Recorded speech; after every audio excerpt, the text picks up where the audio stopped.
Sabino Méndez, bienvenido a Libertad Digital. Hola, ¿qué tal? Lo primero, en estas entrevistas, la primera pregunta es obligada. ¿Cómo estás llevando el confinamiento? Bueno, pues como todo el mundo, más que llevando, lo estoy sobrellevando. Estoy haciendo lo que puedo porque no estamos acostumbrados a estar tanto tiempo sin pisar la calle. Y todavía no me quejo, porque los que estamos acostumbrados a escribir o nos gusta escribir tenemos más facilidad para ensimismarnos. No notamos tanto cómo pasan los días y cómo pasa el tiempo, ¿no? Es más sencillo. Estamos acostumbrados a estar encerrados escribiendo, ¿no? Entiendo que los que andan todo el día en la calle tiene que ser mucho más duro para ellos, ¿no? Así que bueno, dentro de todo, pues la verdad es que no me quejo. Además, aquí en Sitges la verdad es que se está muy bien, ¿no? Con campo cerca, viñedos, etcétera, ¿no? Hombre, puestos a elegir un lugar de confinamiento, Sitges es, vamos, dentro de España yo creo que de lo mejor, seguramente, ¿no?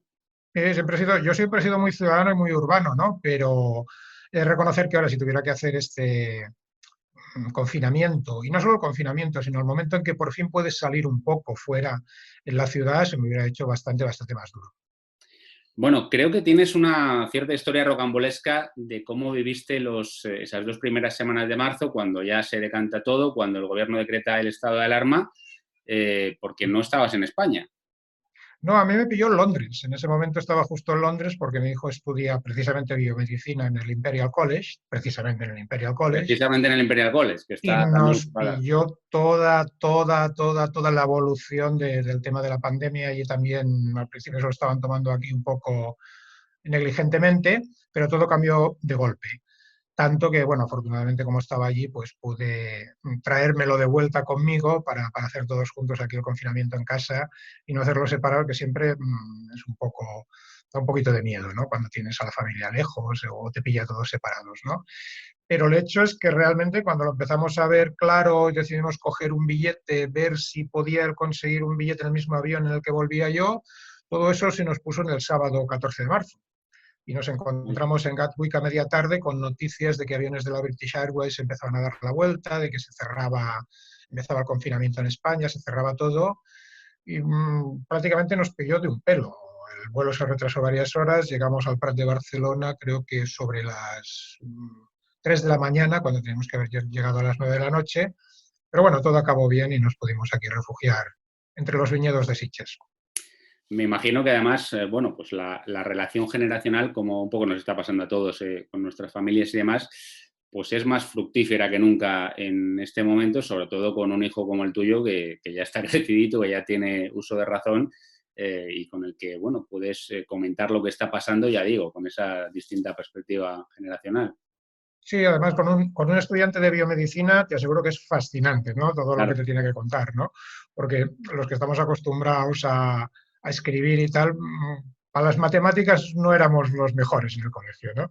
Entonces muchas de las cuestiones, digamos, puramente químicas, etcétera, te las explicaba bastante bien y es muy interesante el intercambio, aparte de todas las noticias, al estar estudiando precisamente en el Imperial College, las noticias que desde allí llegaban de la parte de laboratorios del Imperial College, que está teniendo un papel muy importante también en la investigación sobre lo que es el COVID-19.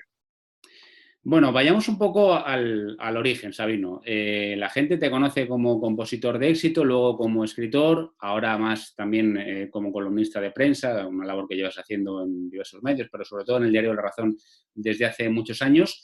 Pero tú eres un chico de Barcelona, nacido en el año 61, si no me equivoco, y en ese cinturón industrial de Barcelona. ¿Cómo son tus primeros años? Cuéntanos. Bueno, Barcelona es una ciudad que en realidad es una ciudad pequeñita, es una ciudad que está, una ciudad mediterránea, ¿no? Al borde de unas lomas y tal, enfrente del Mediterráneo. Lo que tienes alrededor es un montón de, lo que antes eran pueblos, habían sido poblaciones, pueblos de alrededor, al lado del mar, donde, bueno, ahí se instaló toda la emigración que vino en la época del desarrollismo, ¿no? Entonces es donde prácticamente vivimos todos los que somos hijos de migrante y de catalana, como en mi caso, que soy un hijo de asturiano y de catalana, o al revés, ¿no? Hijo de andaluza y catalán, etcétera, ¿no? Todas esas zonas siempre convergimos, de los que nacimos sobre los 60, pues a partir del año 75 en el centro de Barcelona, que fue un momento muy divertido porque era la época que estaba Nazario, Ocaña, toda la contracultura, el hipismo para arriba. Entonces fue una gran escuela de inquietud intelectual, ¿no? Y realmente es curiosísimo, sí, si lo conoces bien y lo rastreas, porque vivimos esa época en primera persona, gran parte de toda esa gente luego fue desplazándose a Madrid y fueron, en cierto modo, el semillero de lo que se dio en llamar la movida madrileña de los 80. Muchas de esas inquietudes artísticas, el hortelano o ukelele, yo recuerdo que vivían en Barcelona a finales de los 70, ¿no? Entonces nosotros de una manera natural lo seguimos, nos fuimos a Madrid con nuestro grupo de rock porque nos encantaba tocar y hacer grupos de rock. Eran grupos muy adolescentes, casi de broma. O sea, no teníamos una pretensión de ser profesionales, sino de divertirnos. Y lo que pasa es que, claro, desembarcamos en Madrid de los 80, que era una ciudad pues, realmente inolvidable en aquel momento por el cambio que se daba en la ciudad. Y bueno, eso ya sí, realmente cambió el punto de vista, la perspectiva y nos acabamos profesionalizando como músicos. Y si me llegan a decir, ahora que pues estoy, que ya voy para 60 años, que iba a dedicarme a ser estrella de rock and roll y luego ser capaz de también dejar todo lo que es la música, la guitarra eléctrica y hacer lo que siempre me ha gustado, que es escribir y vivir de ello, que ya me parece una cosa, vamos, inusitada, pues realmente no me lo hubiera creído y si me hubiera puesto un contrato Mefistófeles delante lo hubiera firmado absolutamente convencido, ¿no? Sobre todo lo último, lo de, lo de vivir de ello. Eh, Sí, sí, sí, porque vivir en España bueno, en España escribir es llorar, no sé quién lo decía, ¿no? sí, Pero aparte vivir, vivir profesionalmente. Yo me doy cuenta ahora, voy a cumplir dentro de unos años, bueno, estoy con 58, voy para los 60, miro atrás y toda mi vida he vivido de lo que escribía. Mejor y peor a veces, pero bueno, ha sido mi única fuente de ingresos siempre. Y eso realmente en este país ya me parece una proeza inusitada. Has dicho una expresión rock and roll star, que evidentemente es el título de una de tus canciones, seguramente junto a Cadillac Solitario la más famosa, una canción emblemática del rock y del pop español. En fin, una canción que tiene su historia, pero que la grabáis, si no recuerdo mal, en el año 81 con Loquillo, y sorprende esa canción, sobre todo esa letra, escrita por una persona como tú, que yo creo que apenas llegabas a los 20 años y con pasajes casi tan premonitorios como cuando dice aquello de serás una estrella si no te pegan 10 tiros en la puerta de un hotel, que esto se escribe, corrígeme, antes incluso del asesinato de John Lennon, ¿no? No, exactamente se escribió o lo modifiqué a la vez, cuando estaba Ah, sucediendo, ok, justo en el momento que estaba sucediendo. ok, ok, ok. Estábamos ya haciendo el repertorio, haciendo las canciones, y a mí me había Hubiera sido la paranoia, sorpresa. otro. Sí, sí, sí, hubiera sido ya un poco, no sé, un poco cuarto milenio, ¿no? O sea, pero a ver, cuidado, en las propias letras de Lou Reed, al que yo admiraba mucho, habían canciones como Jim y tal, donde ya se hablaba del suicidio de la estrella de rock, del final trágico de la estrella de rock, del ataque del fan, porque habían habido ataques previos. Por ejemplo, en los años 60 una fan había disparado a Andy Warhol, estando Lou Reed presente, una fan creo que se llamaba Valerie Solanas. Entonces ya había cierta mítica de eso. Entonces estábamos grabando esa canción y cambié el verso sobre la marcha, un poco pues dentro de toda la mítica. Pero bueno, encajaba perfectamente en la mítica de la canción, que también sorprende porque es lo que tú decías, demasiado madura para un chaval de 18 años.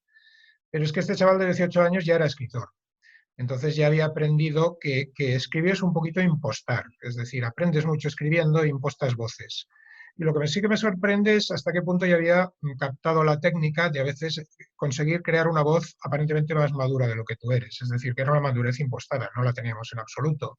Pero lo puedes conseguir por escrito. Y eso fue una lección muy importante para el resto de mi vida, de la que nunca me olvido a la hora de escribir, porque escribir te puede llevar, es una conversación permanente con otros libros o con otros escritores y puedes aprender muchísimo. Puedes madurar leyendo, puedes aprender tantas cosas que hasta tu voz puedes hacerla madurar o modificarla. Y es curioso que ya esté en la primera canción que escribí, en Rock and Roll Star. La primera que escribí en castellano. Había escrito también canciones en catalán, que eso es algo que aquí el nacionalismo catalán suele olvidar o no quiere recordar demasiado. Bueno, pues recordémoslo, o sea, habías escrito al principio en catalán. Sí, sí, sí, empecé escribiendo bilingüe, como era, es decir, Claro. la casa donde vivía yo era bilingüe, dominábamos catalán y castellano, pero mis primeras canciones las escribí en catalán. Aún me acuerdo que el título la primera, El contador de estels, El contador de estrellas, porque estaba muy influenciado por Jaume Sisa, por Pep Laguarda, que era un valenciano muy hippie de entonces, muy poco conocido, y por Pau Riba. Pero bueno, también escribía canciones en castellano, y lo que me di cuenta es que evidentemente en castellano nos hacían más caso. Ya entonces había una burguesía catalana que si escribías en catalán llamándote Don Sabino y Méndez, ya te veía como un cierto advenedizo, ¿no? De alguna manera. Entonces, claro, encontramos un público más natural, con una relación más fluida, más noble en el mercado de habla española, y pues ahí nos dirigimos el resto de nuestra vida. Una cosa que me sorprende, ahora que me cuentas tu hogar bilingüe, y claro, tú me hablas de influencias como Lou Reed, etcétera.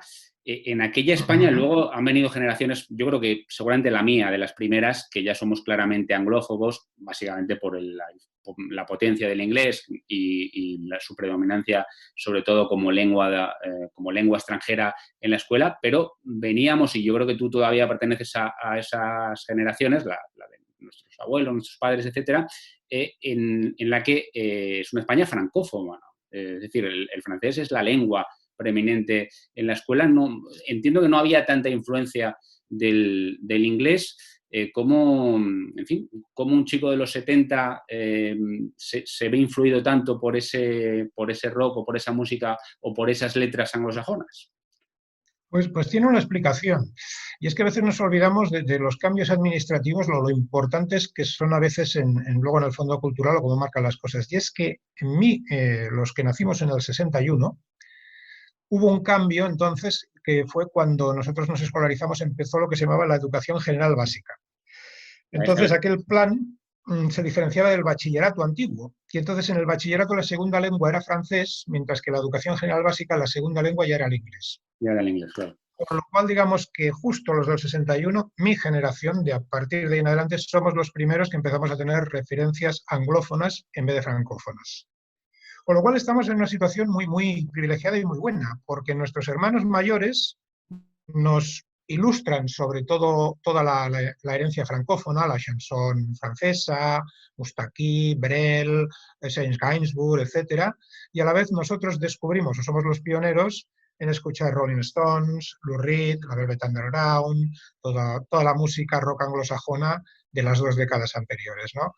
Con lo cual tenemos el doble de influencias, es un lujo, es un verdadero, vamos, paraíso de una biblioteca fenomenal de estilos y canciones. Y luego creo que por eso salimos tan extraños los de los 80, porque hay esa mezcla de varios mundos diferentes, francófono y anglófono. Y le damos una mezcla muy extraña y muy exuberante, ¿no? Que ahora a lo mejor es un poco difícil de entender o de verla con la perspectiva adecuada. Hablabas antes de que había mucho amateurismo, de que, en fin, era un poco casi la cultura punky de hazlo sin saber tocar o demás.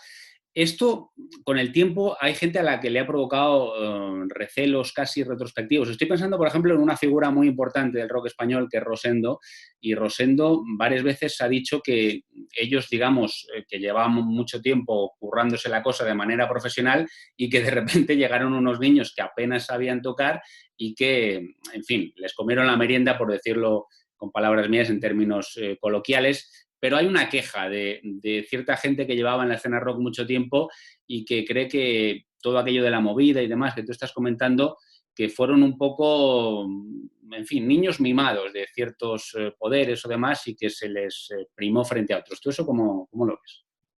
Bueno, que fuimos niños irreverentes, está clarísimo que sí, tienen más razón que un santo, ¿no? Porque no solo estaba Rosendo, estaban los hermanos de Castro, con Barón Rojo, estaban todo lo que es el rock urbano madrileño, Castejón, con los Asfalto. El mejor homenaje que pudimos hacer luego es haberlos homenajeado diciendo nosotros escuchábamos a eso, nosotros éramos absolutamente fans de Barmin, Pepe, Antonio y Johnny, para mí eran una triada de compositores de primera magnitud, siendo catalán y bilingüe. En cambio, a mí me influenció muchísimo el rock urbano madrileño porque contaban cosas de la realidad, o sea, en sus letras. Querían hacer lo mismo que habían hecho los ingleses con el rock.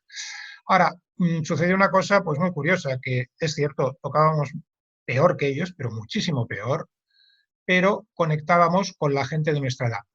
Mientras que ellos, que habían tardado mucho tiempo en adquirir ese nivel técnico de tocar, se encontraron la enojosa situación de que tocaban mucho mejor, pero no sabían que fallaba, pero no conseguían conectar con el público joven de nuestra edad. Y era que el público joven, pues pasa eso que pasa muchas veces, ¿vale? Lo haces peor y tocas peor, pero como hablas mi lenguaje y hablas de las cosas que a mí me preocupan, pues te prefiero a ti. Y eso, lógicamente, un artista que tiene orgullo profesional, pues, vamos, era bastante irritante que llegaran aquellos niños irreverentes que tocaban mal y realmente tuvieran más éxito que tú, ¿no? Pero no nos mimó nadie, fue un fenómeno sociológico lógico propio de la época. Sobre todo hay que entender que es que la generación, y ese es el gran valor que tienen ellos, de Castejón, de Pepe Risi, de Rosendo, fueron pioneros. Como pioneros fueron minoritarios y, lógicamente, su público de su edad era minoritario.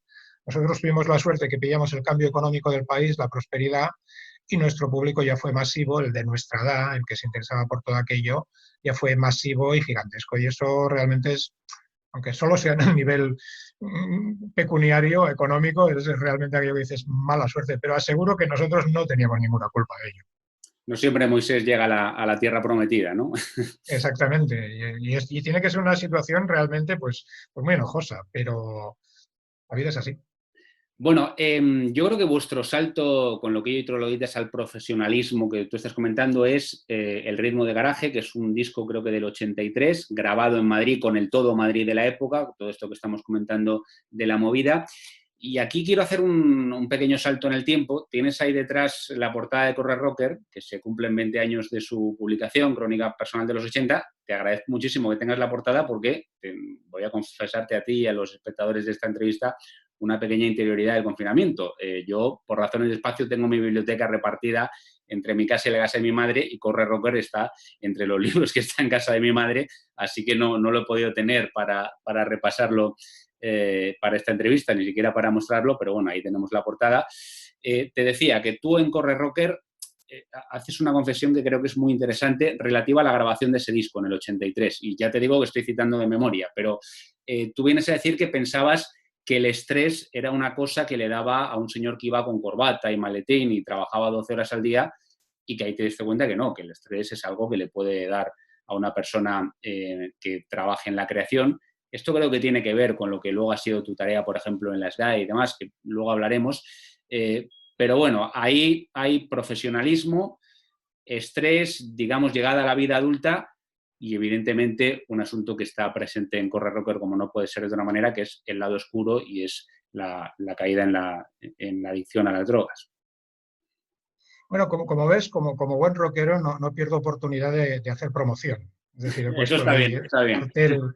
ese cartel que, al que le tengo mucho cariño porque es la portada de la primera edición original hace 20 años y lo Haremos que guardo desde entonces. está reeditado el libro, ¿verdad? O sea que se puede encontrar. Sí, lo ha reeditado Anagrama hace un par de años, pero esta es la portada original de Espasa hace 20 y es un cartel que me llevé de una de las presentaciones, lo he guardado y me gusta tenerlo aquí porque, bueno, también tengo discos de oro y de la época de Loquillo y tal, pero los tengo en el garaje con las motos porque es como el disco de oro es como una cosa así un poco más, no sé, exhibicionista y tal, ¿no? En cambio, a los libros y sobre todo a Corre Rocker, que fue el primero, le tengo mucho cariño. Claro. Pero bueno, lo que decías tú, como buen... Eso te demuestra que nos profesionalizamos rápido, o sea, tocábamos peor que Rosendo, que Asfalto, que Burning, pero nos profesionalizamos enseguida y nos dimos cuenta, descubrimos pues que el mundo del espectáculo, como todos, es una industria. Teníamos que trabajar dentro de esa industria y claro, como éramos muy jóvenes, lo que no nos esperábamos es que hubiera eso que habíamos ido a hablar del estrés, que nos parece una cosa como de ejecutivos, pues claro, en el momento que empiezas a profesionalizarte, sufres presiones, tienes responsabilidades, no puedes fallar, empieza a aparecer una cosa que tú no sabes ni qué es estrés, y era el estrés prototípico de la época, ¿no? Por eso, cuando se habla de aquella época, hay una parte que evidentemente fue de exploración con las sustancias de todo tipo y hasta cierto punto de ignorancia, de mítica, porque habíamos leído sobre ellas pero no las conocíamos. Entonces, cuando empezamos a ver los efectos de ellas, y eso empezó a quitarnos toda la mítica que existía romántica, ya era cuando ya empezabas a tener problemas, ¿no? Pero también hubo una parte, yo creo, que eso lo vemos actualmente en muchos medios profesionales, que simplemente era para resistir toda esa presión profesional que nos había caído muy jóvenes de muchas ventas, firmar contratos que tú no sabías realmente, tenías que informarte sobre la marcha, de la importancia de lo que firmabas en los contratos, de compromisos adquiridos. Bueno, cuando firmabas un contrato con una discográfica X años, tenías que producir X discos durante esos años, ¿no? O sea que había... Y todas esas presiones que llegaron de golpe muy rápidamente y que eran todo lo contrario a precisamente como habías empezado, que habías empezado en broma y como jugando con grupos de amigos, que era, nadie tenía la idea de que íbamos a vivir de esto, sino que era pensando hasta que eligiéramos a qué mundo del trabajo nos íbamos a dirigir, pues una manera de pasar la juventud con los amigos divirtiéndose. Todo eso al convertirse en una profesión lleva muchas presiones y yo creo que fue un panorama todo mezclado, de cosas nuevas sobre las que no tienes información, más esa enorme presión que cuando te pilla muy joven a los 20 años es mucho más duro de lo que parece. Hay otra cuestión de vuestra generación que creo que también es importante. Estamos hablando de la generación que ya pilla la ola de la liberación sexual, pero al mismo tiempo en un momento en el que todavía no había, y ahora que estamos hablando evidentemente de una pandemia, todavía no había aparecido el SIDA. Y hay casi una intersección única en la historia, ¿no? Sí, eso la única metáfora que se me ocurre eso fue un castillo de fuegos artificiales. Es decir, todavía no había llegado, digamos, de alguna manera el tomar precauciones. Claro. Y en cambio sí que llegó un momento de cambio de las costumbres que hasta te diría que sobre todo en la parte femenina fue incluso excesivo. Fue un golpe de péndulo tan fuerte que muchas de ellas realmente estaban preocupadas hasta de una manera excesiva. Les parecía que si no tenían una vida sexual activa, no estaban viviendo. Eso, bueno, luego normalmente ya se ha normalizado, pero aquel momento fue tan exagerado que ahora parecería imposible también por eso, por luego al haber aparecido el SIDA y habernos encontrado también con la necesidad de cambiar todo y tomar precauciones, ¿no? Pero sí que fue un momento de esos muy dulce al principio. Luego se nos congela un poquito la sonrisa porque, claro, te das cuenta de que hay que ir con cuidado con esas cosas, ¿no? De que tienen unos efectos secundarios importantes, ¿no? De alguna manera, mmm, al principio de los 80 existía la idea un poco heredera de la época hippie de los 70 de que las relaciones indiscriminadas estaban muy bien y tenían, pues no sé, un gran futuro. En pocos años, entrando a la década de los 80, nos dimos cuenta de que las relaciones indiscriminadas también tenían sus desventajas. Volviendo a Correr Rocker, que evidentemente nos sirve muy bien para esta entrevista de hilo conductor, tú haces algo que en general es bastante insólito en la vida, que es reciclarse profesionalmente, aunque evidentemente la escritura tiene lo que tú decías, siempre has sido escritor, o bien de canciones, o bien de libros, o bien de artículos, hay un nexo común, pero tú te has reciclado, por decirlo muy en bruto, de rockero a intelectual o de rockero a escritor puro, ¿no? Y eso tiene que ver con que estudias filología en los años 80 y lo estudias, está relatado en el libro, al mismo tiempo que toda la época de las giras y demás. Es decir, que sales del concierto y te vas a estudiar, si no recuerdo mal. Sí, sí, porque ya empecé, la filología no es aquello que dejo el grupo, cambio de vida y me pongo a estudiar. No, no, ya había empezado a los 25 años mientras estaba de gira, pero sobre todo por las canciones. Ver el éxito que tenían las canciones y ver lo que comentábamos al principio, también esas cuestiones de tono que aparecían en Rock and Roll Star, empezar a detectar unos trucos y unos misterios y magias que tiene toda la comunicación escrita, bueno, me hicieron desear simplemente saber más. Más para mejorar las canciones y también porque para mí siempre me sigue fascinando eso de que yo escriba unos signos en un papel y luego solo pueda decodificar otro ser humano y si yo en esos signos he descrito un sueño con 20 urís semidesnudas en un paraíso, que sea capaz de reflejarse esa imagen en otro cerebro humano, me parece fascinante, ¿no?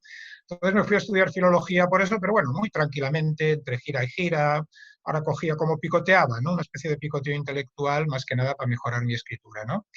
Lo que ahí descubrí entonces fue que en realidad lo que me había pasado es que yo era un escritor nato, es decir, que era realmente cuando encontraba mi sentido en el mundo, cuando me sentía que estaba haciendo para aquello que había venido al mundo, era cuando escribía, pero nunca me había planteado hacerlo profesionalmente porque, dado que venía de un barrio extrarradio barcelonés de clase media baja, pues en esos sitios no se consideraba que uno, a no ser que viniera de una familia aristocrática, podía vivir de la escritura, con lo cual había sido implanteable.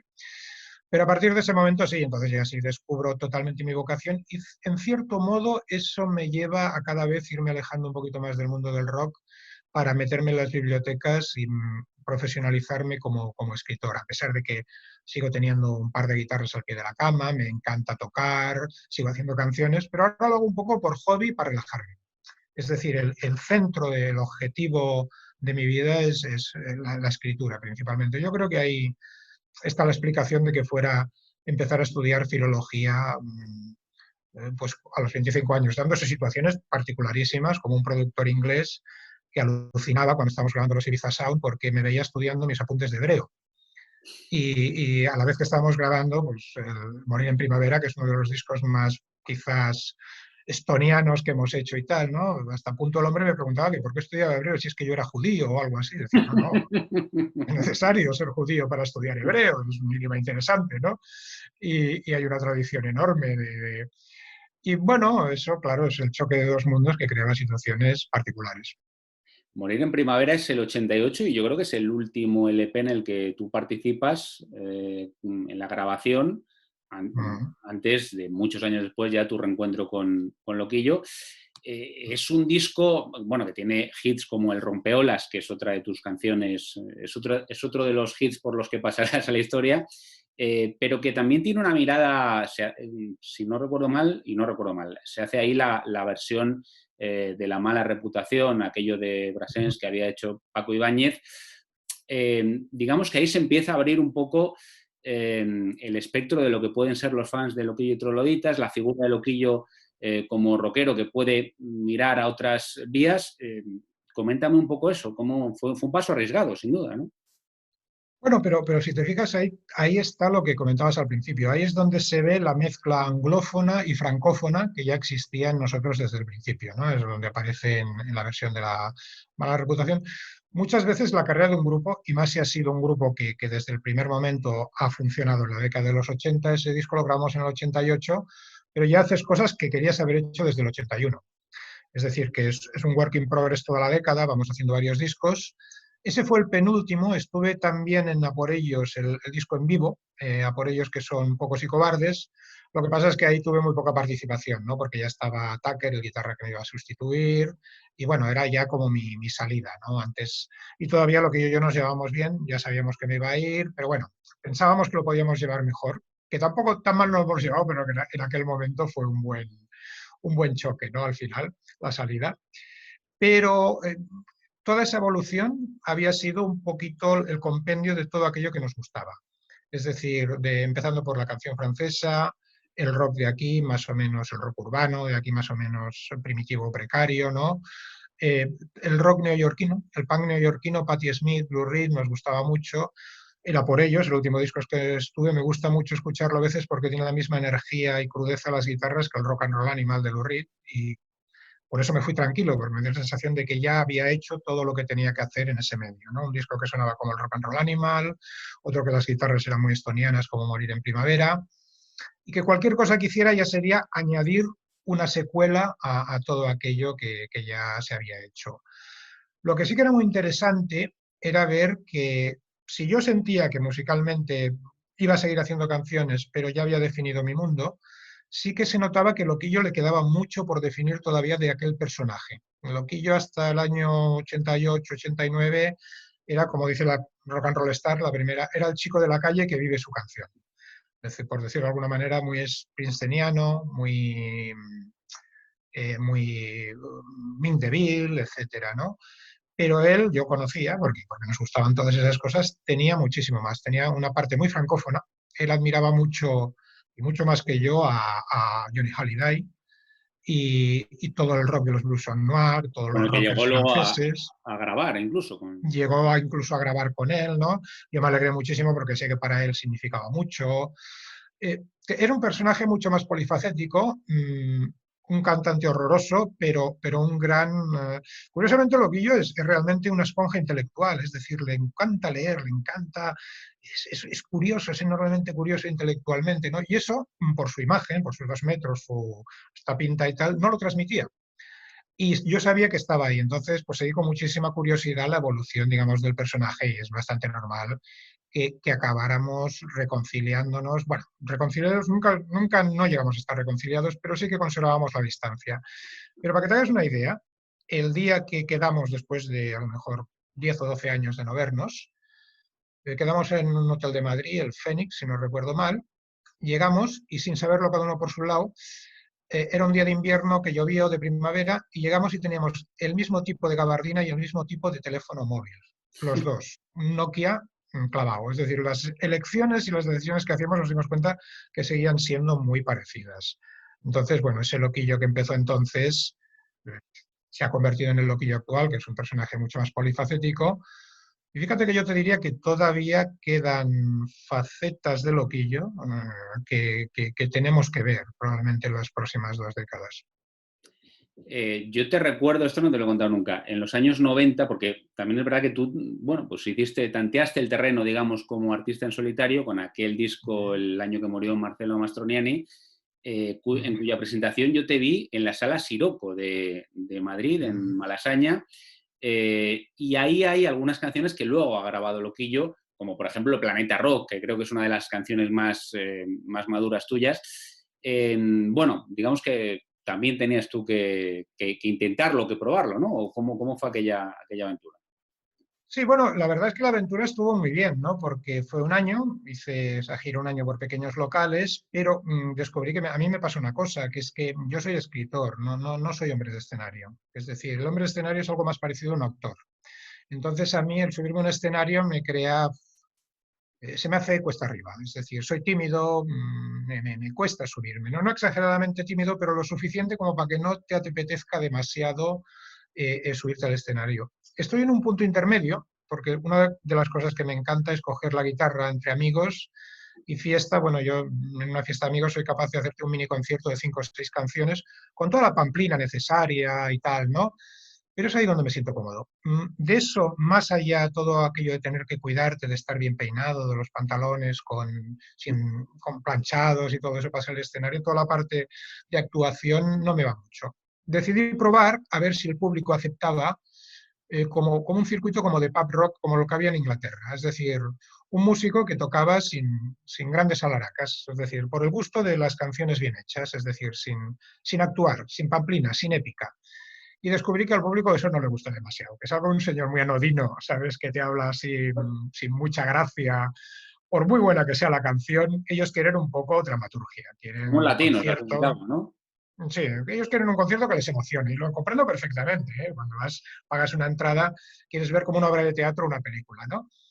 Y yo la verdad tengo otro carácter, no soy muy dado a la pamplina y entonces pues eso me costaba.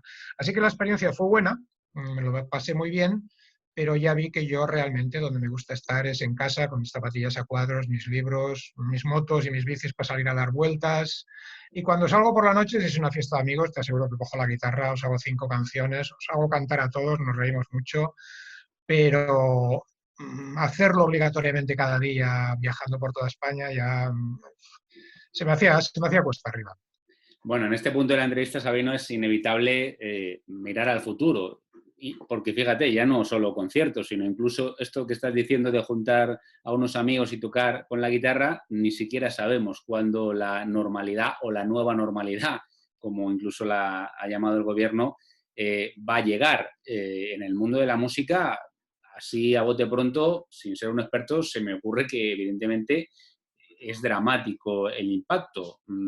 Todos Sí, los sí. conciertos programados, todos los festivales programados, ¿cómo se sale de esta? Sí, tenéis que ser todos muy conscientes de que está siendo un drama, un verdadero drama para todo el mundo de la música, porque bueno, desde que vino la revolución digital y los discos ya no significaban tanto para el artista, prácticamente todo es ahora el mundo del directo. Tanto que el directo ha mejorado mucho técnicamente. Ahora cuando voy invitado a algún concierto loquillo a tocar, me sorprende el nivel técnico que hemos alcanzado aquí. Ahora bien, por fin cuando se está creando una industria incipiente, un caso como este es horroroso, es terrible. Es decir, no sabes lo que va a pasar, no sabes los conciertos que ya estaban en marcha Yo creo que el gobierno ahí no puede dejar de lado la música, se está portando muy mal con la música, es decir, que precisamente no sé por qué, no por qué las razones, pero se nota que todas las medidas culturales no han entendido el mundo de la música ni han tomado medidas en concreto para ellos, ¿no?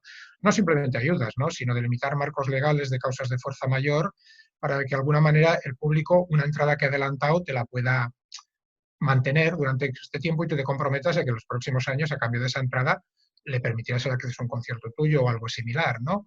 Se necesita mucha más agilidad y sobre todo, más que nada, sensibilidad. Lo que vemos y es terrible es que la cultura al gobierno no le interesa. Y sobre todo cuando vemos que le puede interesar una cultura de más o menos publicitaria o propagandística. Lo notamos mucho los de la música porque nos perseguían cuando la música era una cosa muy importante para los jóvenes. Pero en 20 años que la música popular ya es una cosa más para los jóvenes, no es lo central, ya no nos persiguen tanto. En cambio, en los años 80, cuando prácticamente era la diversión principal de la juventud, entonces los políticos nos iban detrás de una manera pues casi obscena. Y eso ha cambiado muchísimo. Por tanto, ser muy conscientes. A nivel de público, hagamos todo lo posible por, no sé, adelantarles dinero de alguna manera, que vean nuestra confianza en ellos, nuestro deseo de que sigan haciendo cosas para que no se hunda y, evidentemente, exigiendo a los gobiernos que tomen medidas, pero medidas reales, el estatuto del artista, que lo echen para adelante, una serie de cosas que ya llevan 15 años pidiéndose, el colectivo, y además es que ahí no hay, en ese colectivo no hay dudas, todo el colectivo hay consenso, hay unanimidad absoluta en pedir todas esas cosas y los políticos no nos hacen ningún caso. Al margen de eso, y paradójicamente sí que está habiendo como un reverdecimiento de la música por la cuestión del confinamiento, porque es una compañía evidentemente muy socorrida y porque además en España y también en otros países muchos artistas están tirando de esto que ya casi se define como el concierto Instagram o el concierto desde las redes sociales. ¿Cómo ves eso? Porque, bueno, no sé si puede ser incluso un arma de doble filo, no deja de ser abaratar el producto de alguna manera, pero es cierto que a mí me está sorprendiendo que hay muchos artistas y de mucho renombre y de muy primera fila bueno, que están casi altruistamente rellenando estas horas de confinamiento a través de las redes con su música en una especie de conciertos bastante sui generis, pero que bueno, no deja de ser un artista tocando música para un público. Sí, sí, ahí hay que avisar que cuidado, que puede ser una trampa enorme todo eso, ¿no? Es decir, por un lado, esto mismo que estamos haciendo ahora, es decir, el de golpe poder estar aquí en las redes hablando, comentando, emitiendo tu mensaje y tal, tiene una ventaja enorme. Y es que igual al campo de juego. Es decir, antes tú para llegar al mundo de la música tenías que acceder primero a unas productoras, conseguir primero unas mínimas inversiones económicas que te permitieran un equipo, la posibilidad de llevarlo a un escenario, etcétera, ¿no? Unos canales para darte a conocer. Ahora no. Ahora, con esto que estamos haciendo, un mínimo ordenador, los medios actuales, te permite, coges tu guitarra, yo ahora mismo podría pues, ponerme a tocar y hacer un concierto. Pero cuidado, lo mismo que decía antes al respecto, si el poder político realmente supiera lo que hay que hacer con la cultura y estuviera atento, hubiera regulado unas condiciones mínimas industriales para que cada vez que uno de esos músicos da un concierto por estas plataformas, automáticamente, en función de las entradas que tuviera las visitas, cobrara algo por ello. Es decir, por su trabajo, por lo que está ofreciendo en las redes, tuviera posibilidad, algún mecanismo industrial más, un mecanismo industrial real, no todos estos que se proponen imaginarios, sino uno real que funcionara bien controlado, donde cada uno recibiera lo que se merecía en función, pues oye, después de ofrecer tu arte, el feedback que tenga por el público. Si nos fijamos, no ha habido ninguna voluntad de eso. Se ha dejado campar perfectamente a todo tipo de plataformas, softwares y tal, sin tener ninguna atención por los contenidos, por lo que va a correr por esas redes y sobre todo quién paga la tarea de identificar todo eso que corre por las redes y darle a cada uno su correspondiente, digamos, proporción o tanto por cien, ¿no? Con lo cual, sobre todo de cara a los músicos, entiendo que todo el mundo quiere darse a conocer, entiendo que todo el mundo quiere hacerse visibilizarse, como se dice hoy en día, ¿no? Pero que se den cuenta de que también es una verdadera trampa, ¿no? Porque de alguna manera hay tanta oferta que el público puede pasar constantemente surfeando por encima de diversos y diversos conciertos en redes y tal, pensando que, bueno, nosotros les habremos educado así, que eso es gratis y que no, estas personas no comen, no tienen necesidad de ganarse la vida y no hay que pagar por ello. Y yo creo que eso es un error tremendo, ¿no? Hay que volver a, como en su momento, cuando la venta de discos, industrializar esos canales, regularlos, que cada uno pague proporcionalmente en función del trabajo que se hace y entonces, en cierto modo, dentro del mundo digital, todo volverá a ser como fue en el siglo XX a través de soportes físicos que ahora no existirán, pero sí que existirá la posibilidad de cuantificar el éxito de cada uno y pagar en consecuencia. ¿Ha pecado el artista en general de vender siempre su trabajo, incluso en esta entrevista hemos hablado de ello, como algo fruto mucho más de la inspiración, del talento, de la divinidad incluso, que del trabajo puro y duro? ¿Ha pecado el artista de tener pudor a la hora de enseñar, digamos, su taller y de demostrar que la obra, que el libro, que la canción, etcétera, es fruto de un trabajo? Porque en fin, tú estabas comentando ahora cómo la gente puede pensar que esto es gratis, pero también si a la gente no se le explica que detrás de una determinada creación hay un trabajo, y un trabajo como otro cualquiera, pues es más difícil que lo valore, ¿no? No creo que haya sido un pecado del propio músico, creo que es una característica del propio medio en el que crece, del propio medio artístico. A ver si me explico. Es decir, es un medio artístico muy competitivo por una sencilla razón. Un músico puede ser un tío totalmente, absolutamente analfabeto y tener el don del oído absoluto y tener aquella gracia para cantar. Eso supone que el campo de batalla se amplía muchísimo en ese medio, ya te digo, es un medio enormemente, enormemente competitivo, ¿no? Entonces, claro, lo que es muy difícil organizar ese colectivo. Muy difícil organizar un colectivo donde un señor a lo mejor ha aprendido, como yo, a través de la filología, los libros, a construir canciones, mientras que otro pues simplemente tiene unas dotes musicales y de oído que le hacen muchísimo más fácil acceder a las combinaciones armónicas y tal que emocionan a la gente, ¿no? Es un medio muy variopinto, ¿no? Entonces, puede transmitir desde fuera esa imagen, ¿no? Como así, como una especie de talento divino. No, en todos los casos, el que muchas veces tiene oído unas grandes dotes, bueno, sí, hay algunos Messi, pasa a veces, ¿no? Como los futbolistas, pero en general suele ser muchas veces porque ha empezado muy pequeño. Un caso emblemático es el flamenco. Casi todos los grandes flamencos habían empezado a los 6 o 7 años a tocar la guitarra y claro, en ese momento el cerebro tiene una plasticidad que los neurotransmisores se modifican ya de una manera que luego, por mucho que intentes estudiar guitarra a los 14 años, no se podrán modificar tus neurotransmisores como para permitirte hacer según qué cosas con el meñique que si lo has practicado ya a los 6 años, ¿no? Suelen ser más causas de ese tipo, ¿no? Lo que sí que es que conforma un colectivo muy variopinto, muy difícil de organizar, muy individualista y muy competitivo. Como son muchísimos, está a la orden del día, yo creo que es también uno de los medios más cotillas, donde a veces corren, yo qué sé, cotilleos absolutamente delirantes, que es solo para echarle mala fama a otro y que lo contraten menos, ¿no? O sea que realmente, eso no suele contártelo los músicos, yo estoy un poquito fuera, ya se puede contar, pero sí, realmente, sí, las acusaciones de que fulanito, menganito, está mucho peor de lo que está de salud, o otro que esconde algún pequeño problema que tiene en los dedos, últimamente, que es típico de la edad, ¿no? Artritis y tal, ¿no? A la hora de tocar la guitarra, Yo lo te puedo hacen asegurar para... que en el mundo periodístico y en el mundo de la política también está a la orden del día ese tipo de truco del cotilleo, del rumor o del rumor envenenado. Y insisten mucho en que es un colectivo difícil de organizar. Bueno, tu época en la SGAE iba de eso precisamente, ¿no? De organizar a ese colectivo variopinto. Bueno, la SGAE, como tantos otros temas ahora, nos suenan un poco lejos, pero yo creo que hay una característica fundamental. Creo que la SGAE está completamente desdibujada en la opinión pública. En la época anterior, hace años, incluso en la época de Teddy Bautista, para bien o para mal, la SGAE era algo muy nítido, muy identificable, y hoy creo que está completamente desdibujada. ¿Cómo lo ves y cómo fue más o menos tu experiencia? Bueno, pues ese dibujo tan nítido de las GAE fue obra precisamente de Teddy Bautista. Prácticamente se puede decir que es toda su tarea, fue la gran obra de su vida, ¿no? Y es un hombre que entendió muy bien el derecho de autor, que supo traerlo a este país en un momento que no se entendían todas sus posibilidades y claro, hizo una sociedad a su imagen y semejanza, ¿no?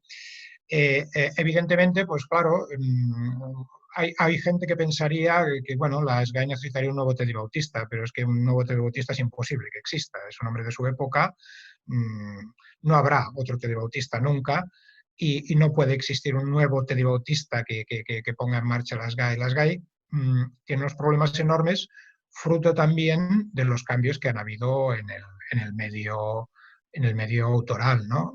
Simplemente, sin ir más lejos, la digitalización. Antes todo venía a través de unos soportes discográficos y eran unas compañías las que tenían el control de esos soportes y con eso era lo que había negociar. Ahora entra un nuevo actante en todo ese panorama que son las televisiones. Al haber caído los discos, realmente los artistas, su manera de darse a conocer es a través de las televisiones, con lo cual las televisiones también dicen, queremos nuestra parte de todo este negocio, queremos que se nos trate de otra manera.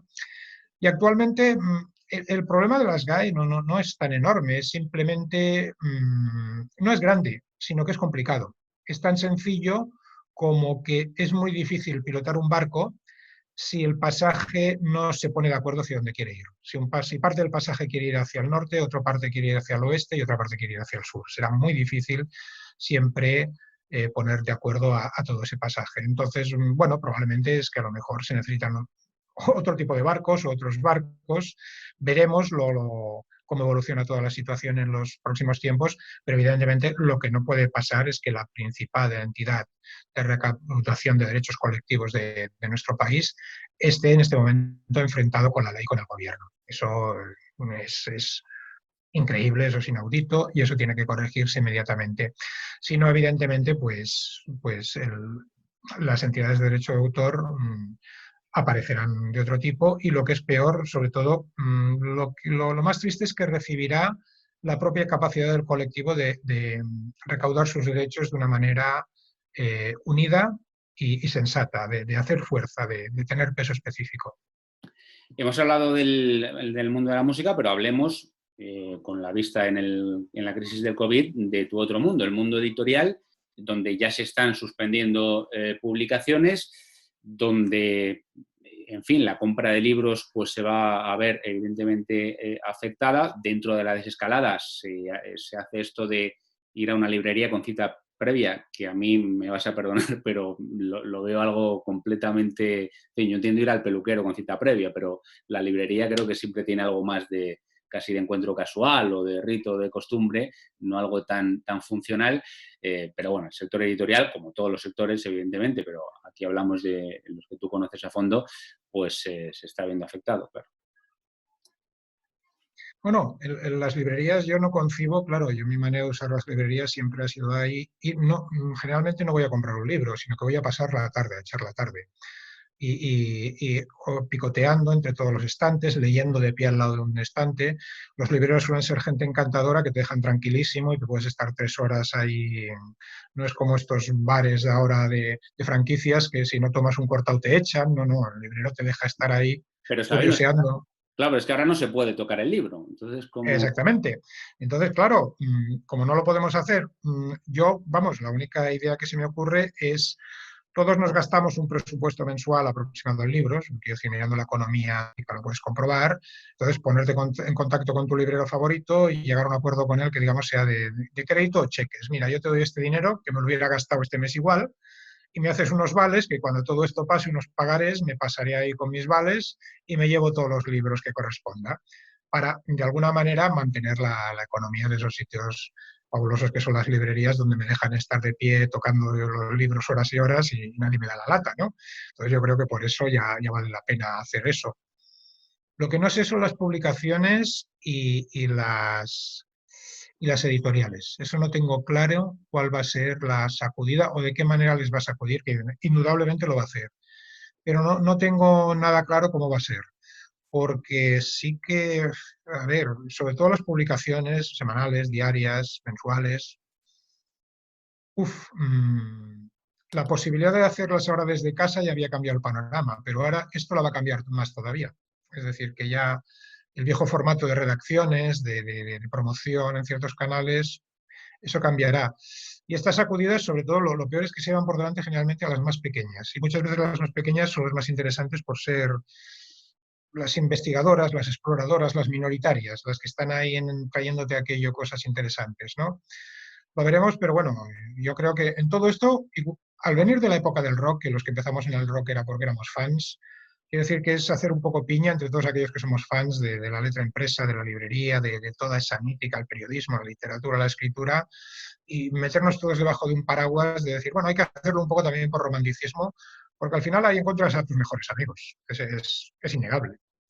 Bueno, casi parece inevitable preguntarte si esta época de confinamiento y esta crisis brutal a nivel mundial, una crisis que para buscar un precedente habría que irse a la Segunda Guerra Mundial, ¿cómo te ha afectado y si te está excitando el celo creador, el celo, si estás escribiendo estos días, si estás escribiendo igual, si estás escribiendo más, si estás escribiendo menos, porque parece que, según me cuenta Jesús Úbeda, que es aquí nuestro experto en libertad digital, hay casos para todos los gustos. Gente que está, escritores que están escribiendo mucho en este tiempo de confinamiento y otros que se les ha secado el pozo. ¿Cómo lo estás viviendo tú?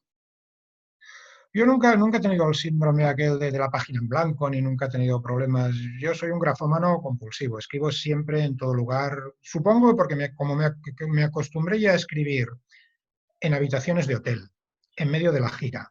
Entonces ya cualquier panorama más complicado que sepa escribir, que realmente te vuelve loco el cerebro, si llegué a escribir en esas condiciones, yo sé que soy capaz de escribir en cualquiera.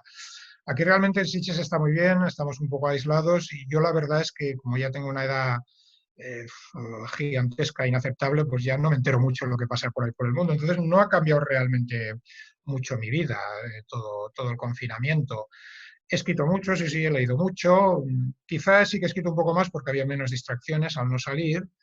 Y luego, sobre todo, lo que he leído muchísimo porque se han publicado dietarios, diarios por todas partes y a mí la escritura biográfica, quizás porque empecé con Correr Rocker, siempre me ha parecido, como empecé con autobiografía, siempre es un género que me ha interesado. Hice un dietario en 2006, Hotel Tierra. Siempre he buscado muchas veces novelas, creo que solo tengo una, todos los demás son libros de semi-no ficción, o sea, basado en hechos reales o en mi vida, ¿no? Entonces, he visto que había muchos dietarios y diarios, he leído muchos y realmente es muy interesante.